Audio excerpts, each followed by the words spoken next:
தற்போதைய உடனுக்குடன் நேரலையை பார்க்கலாம். ராமநாதபுரம் மாவட்டம் ராமேஸ்வரம் ராமநாத சுவாமி திருக்கோவிலில் ஆனி மாத அமாவாசையை முன்னிட்டு பக்தர்கள் குவிந்துள்ளனர். உடனுக்குடன் நேரலையில் பார்த்துக் கொண்டிருக்கிறோம். விவரங்களோடு இணைகிறார் எமது செய்தியாளர் சேதுகுமரன். வணக்கம் சேதுகுமரன். முன்னோர்களுக்கு திதி தர்ப்பணம் கொடுக்க ராமநாதபுரத்தில் உள்ள ராமேஸ்வரம் ராமநாத சுவாமி திருக்கோவிலில் பக்தர்கள் குவிந்துள்ளனர். இது குறித்த விரிவான தகவல்களை சொல்லுங்க சேதுகுமரன்.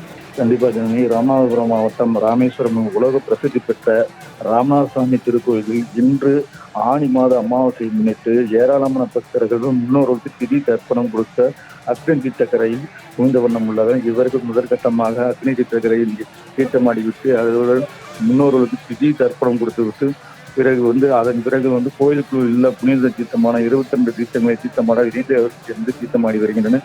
அதன் பிறகு நீண்ட வரிசையிலிருந்து சுவாமி தரிசனம் செய்து கொண்டிருக்கிறனர்.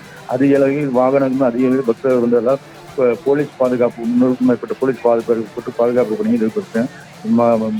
கோயில் நிர்வாக சார்பில் கழிப்பிட வசதி போதிய கழிப்பிட வசதி உடை மருத்துவம் செய்து கொடுக்கப்பட்டுள்ளன. மேலும் வாகனங்களுக்கு வழித்தடங்கள் மாற்றி வாகனங்களை வெளியே அனுப்புவதற்காக போலீசார் அங்கு குவிக்கப்பட்டுள்ளனர். பிறகு இவர்கள் இந்த தரிசனத்தை முடித்துவிட்டு ராமேஸ்வரம் பகுதியில் உள்ள தனுஷ்கோடி மற்றும் கோதண்டராமர் கோயில், ராமர் கோயில், சித்தா கோயில் போன்ற கோயில்களுக்கு ஸ்தலங்களை பார்த்துவிட்டு செல்கின்றனர். சேதுகுமரன், தங்களுடைய தகவலுக்கு நன்றி.